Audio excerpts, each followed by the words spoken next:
Howdy, lieutenants and economists. The most volatile, evil, disgusting things on the planet, humans.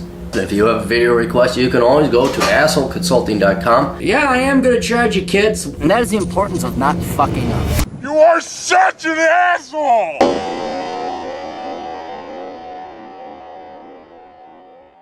Hey all, Cappy here, and we got a video request, and if you have a request for a video or a consultation, you want something in private, but you want your problem solved and not addressed, come talk to assholeconsulting.com. We solve problems, we don't just talk about them. Anonymous writes, "Oh, glorious financial genius God Aaron." Yes, that is me. "I'm currently living in Queens, New York. I'm 19, majoring in engineering. I have some complex decisions to make, and I'm hoping you could help me find the most realistic and logical choice. But before I ask you any questions, allow me to give you a quick background so you can understand my situation and motives a bit better. I was born in El Salvador and lived the first 5 years of my life there until an earthquake occurred in January 2001. I almost think I remember that. It destroyed a lot of our property as well as injuring many of our friends and neighbors. Luckily, the United States granted my family as well as thousands of other Salvadorians to come here and vote Democrat." No, I'm kidding. Seriously, they probably did.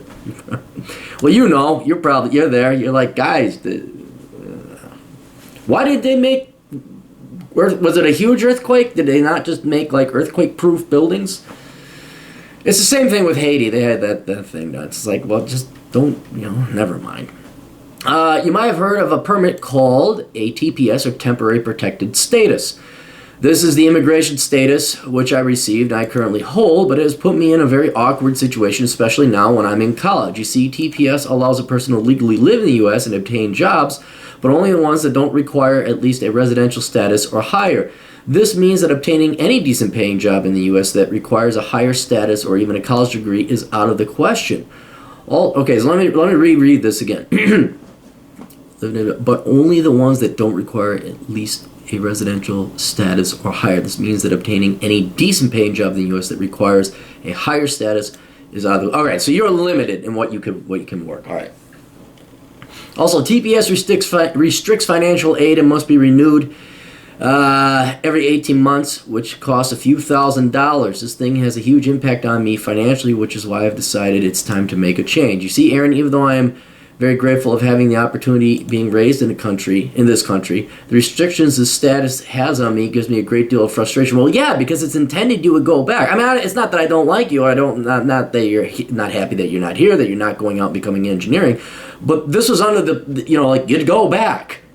and apparently, and here I'm not one of these spineless limp dick fuckers or girls in the United States who don't protect the sovereignty, don't care about the sovereignty of the United States. Oh, just come in. We don't want sovereignty. It has nothing to do with racism. This is a country. Like I'm sure if I went to El Salvador, after a while they kick my ass out if I didn't. And I know you have to file the TPS, but it's unfortunately the problem, you're not using this TPS for what it was intended for. I presume temporary, you'd go back. So, or in the past 15 years, you should be applying for citizenship, although I'm no citizenship immigration lawyer. But now I don't even know if you could have done that as an adult. You have to wait till you're an adult. So, like, now, apply for citizenship. I mean, get that ball rolling. It may be a couple of years, but at least you get that ball rolling. All right. So I just want to make sure we're operating on the same premise. It's temporary.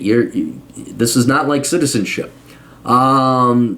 Gives me a great deal of frustration, especially since I've been living in this country nearly all my life. I have talked to several lawyers about alternative ways of obtaining residency and have received the same answer, which is only through the marriage of a legal citizen. Whoa. You can't apply for citizenship? You might as well. I know it's long.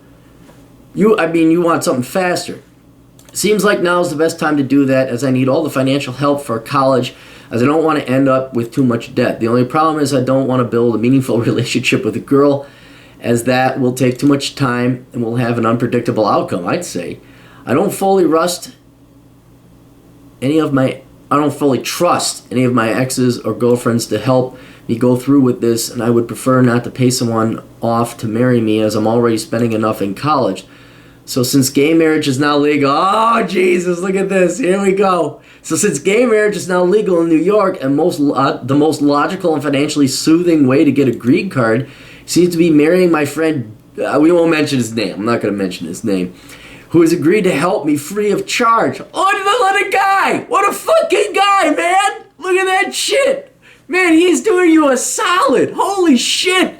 If all the world had friends like this guy, holy crap! It's as horrifying as it is hilarious for us to be marrying each other as we never question our heterosexuality, but my friend wants me to succeed in this country as much as I do, so if you have to sacrifice some of our dignity to do it, so be it. We talked about it with our family. Oh, I wouldn't even talk about it. Don't tell you. Yeah, it's already cat's out of the bag.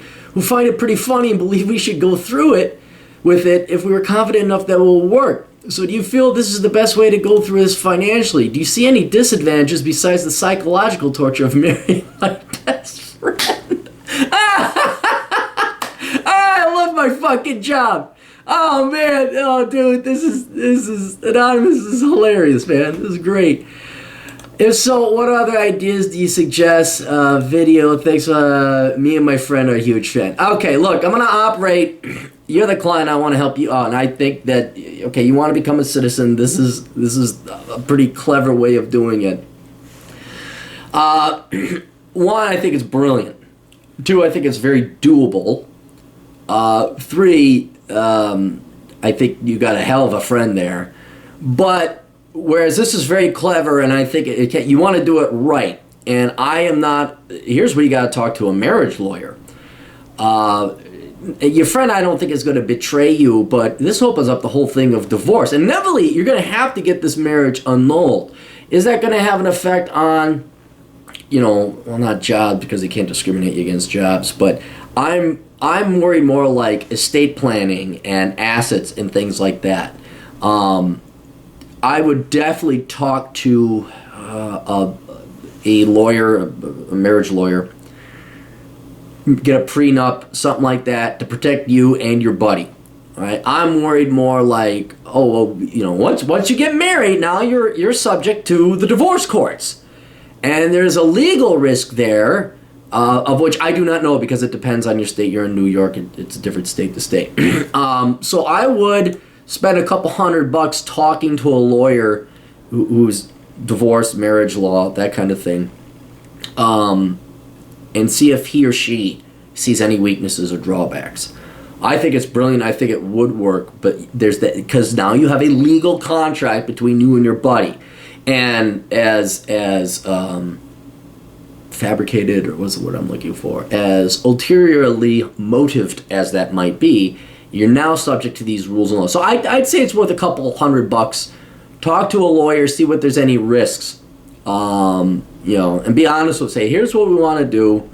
I'm going to marry my buddy, and what's the legal ramifications of us being married, and then we inevitably get divorced after 4 or 5 years.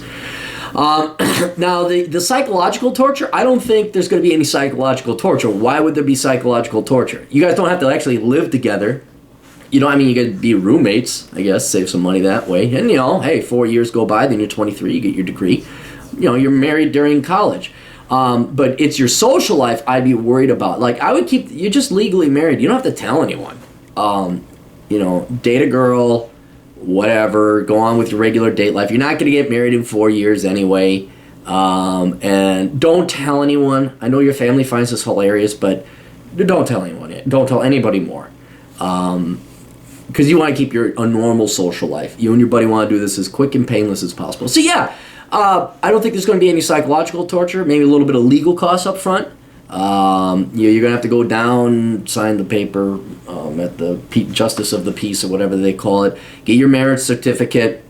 But yeah, I would not. I don't know why aside from the fact you're married, there shouldn't be any social, psychological, or other kind of drawbacks to it. So go talk to your lawyer. Dude, buy your buddy a beer. That's like the friend of the year right there. That is awesome.